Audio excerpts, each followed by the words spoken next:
Hey guys, welcome to a brand new video on my channel, Makes Movies. And if you are new to this channel, this is basically where I talk to you guys about my passion for movies. This goes from collections, hauls, reviews, and to today's video. So let's get into it. Okay, so I'm talking about Scream 6 today. Now this is my most highly anticipated film of the year. Of course, with it being Scream franchise, you know, Scream 5 was really good. It was done by Radio Silence. Radio Silence are back again for Scream 6. Of course, this was going to be high up on my anticipated list. In fact, I think it was my number one. So, of course, going into this, you can be a little bit worried because, say, you never know what's going to happen, especially since they were trying something new with this one. But then I saw the reviews and everyone was raving about it. So, of course, on release day, which was yesterday, 10th of March, went in there with a positive mindset, thinking this is going to be really good. There's been nothing but good reviews, things like that. I come out of it with the exact same reaction as everybody else. I really, really enjoyed this film. In fact, I think this was better than the fifth one that Radio Silence did. I loved this film from start to finish. So, just to give a very quick plot summary, we're back with Sam and Tara after the incidences from Scream 5 a year later. But instead of Woodsboro, we are now in New York. So, we're in a completely different setting. I think there's only two other movies that did that. That was Scream 2, where it was set in Winter College. And then Scream 3, which was set in Hollywood. So, it's nice to go to a different location again. And, yeah, so we're back with Ghostface coming after them. But I'm not going to say any more than that, because I'm going to try and stay as spoiler-free as possible, because this is a movie you need to watch and experience for yourself without being spoiled. Now, I was quite lucky when I was seeing these reviews on Twitter and watching YouTube videos. I made sure the comments I couldn't see, because there were people that were out there spoiling it. Hate that. So I did go in without any spoilers. And what I 100% loved this film. This was an epic sequel, better than number 5 in my thoughts. I loved coming back to the core four, as they like to call themselves now in this one. So that is Tara, Sam, Mindy and Chad, them four from Woodsboro. I loved seeing them and seeing their characters develop in this one. I also like the addition of the new characters as well. I also like the legacy characters coming back. Obviously, we had Kirby and Courtney Cox's Gail come back.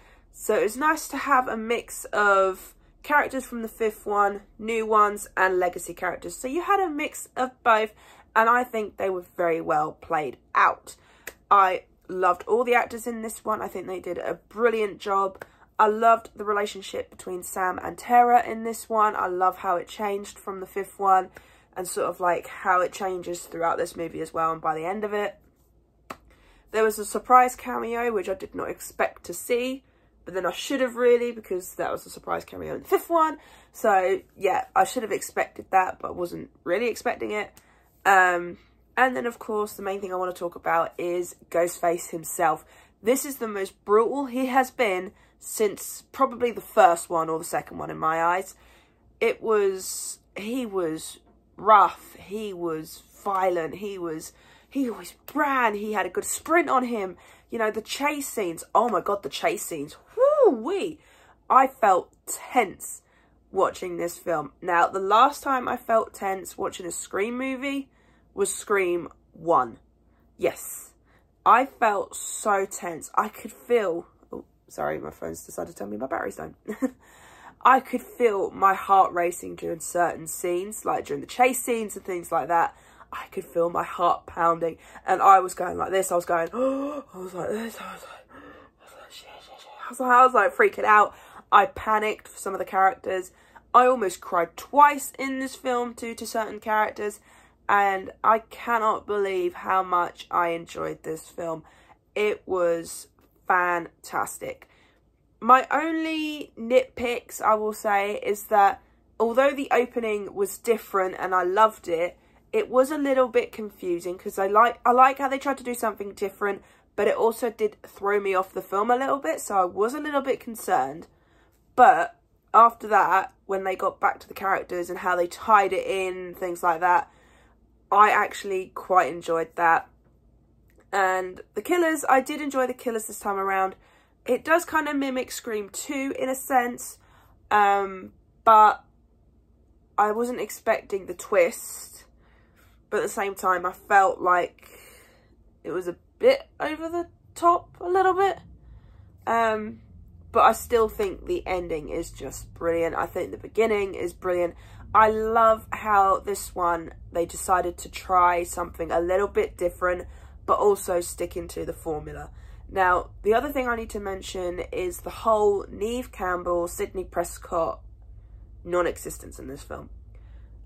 I like the fact that they do make a reason for why she's not there. And I'm not gonna lie, I kind of forgot about Sidney Prescott watching this film. I weren't too fussed by it, which shocked me, as I love Sidney Prescott. So the fact that when they didn't have her in it, and also I never realised this, it was the first one without Dewey as well. So without those two primary characters, it didn't feel like we lost anything in a weird way. Like, I do enjoy those characters, and I do enjoy the character of Gail and Kirby. But the weird thing is that if they didn't have all those people in it, and they just had the new group, and then obviously the 4 from the last film, I think it still would have worked.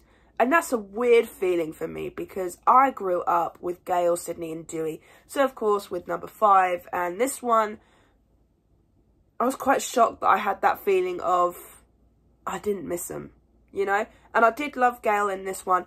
Oh my god, you know in the trailer where we got Gail's phone call with Ghostface for like the first time ever?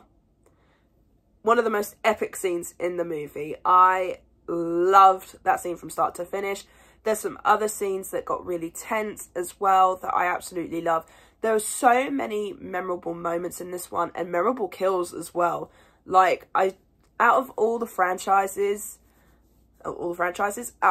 movies in this franchise, I think this one's got the most memorable kills, in a sense, because they did some new stuff, they did some classic stuff, but because of how tense and how gory and how effective this film was, I feel like it was just so memorable. And not gonna lie, when the film finished, I really wanted to go back in to see it again. I really did. I was going to be quite happy to see if there was another showing and go see it again. In fact, I've got a day off coming up. I think it's like Tuesday and Wednesday, I think. Totally 100% going to go and see Scream 6 again, because it was just amazing. Now, of course, it won't be the first one for me, because the first one is so very close to my heart, but it does come extremely close. And I love that. This is the first sequel where I have felt like it's come close to the original. It's nearly that epicness, you know, and I just well and truly enjoyed this film. And seriously, if you're a die-hard Scream fan, I recommend going and see it. However, what I will say is you do need to watch the first 5 films before you go and see number 6, because they do kind of nod to pretty much every single film in this one. So you do need to be aware of certain things and things like that. So I would say try and marathon Scream 1 to 5 before you go and see 6. Or at least Scream 1, 2, 4, 5. So maybe not so much 3, but especially the first 2, 3 and 4, and then 5, because they're the 4 and 5, yeah, because they're the most quintessential to the plot in the sense of the hints and things like that.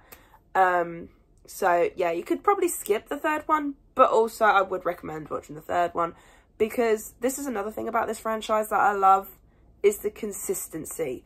I do not hate any one of these films. Now, normally with a horror franchise, you do have those ones you don't like. For example, one of mine for Nightmare on Elm Street is The Dream Child. I feel that's such a random film. And then there's also a couple of Jason ones that I didn't like, and things like that. But with this one, I do not hate a single one of these films. Like, there's not one film I hate. Like, there's my least favourite and then my favourite. So, for a franchise to have a good consistency like that, you must be doing something right, because each one of them has been a hit for me. Even like certain ones in these franchises where it's sort of like, it's not as epic as the others, it's still good because it draws you in. It's the characters, it's the plot, it's the kills, it's everything. And this is why Scream is one of my absolute favourite horror franchises of all time. In fact, it's my #1 horror franchise. I always go back to this one every Halloween, and now that Scream 6 is here, I will be adding that to my watch list. 1 to 6 will be a marathon I will have every Halloween. Or, in fact, I'll happily watch Scream 6 whenever I get the chance to, because that film was just epic. So, what score would I give it? A 9.5 out of 10. That's how much I enjoyed it. It is so close to the first one. It is honestly so close. So, yeah, I really hope you enjoyed this review of Scream 6. I did try to stay as spoiler-free as possible. I do seriously recommend you go and see this, because this is worth seeing on the big screen. So, yeah, I really hope you enjoyed this review. If you did, then do give it a thumbs up.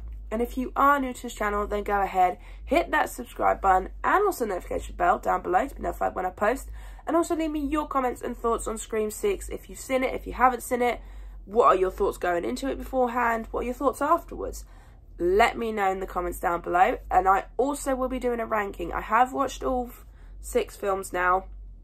I was meant to do a review series. I still will do it.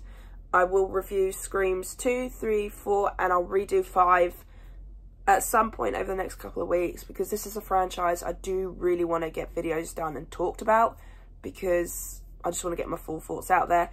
But the ranking will come before those films, because I just really want to get my thoughts out on my ranking. So yeah, I really hope you enjoyed this video, and I'll see you guys next time.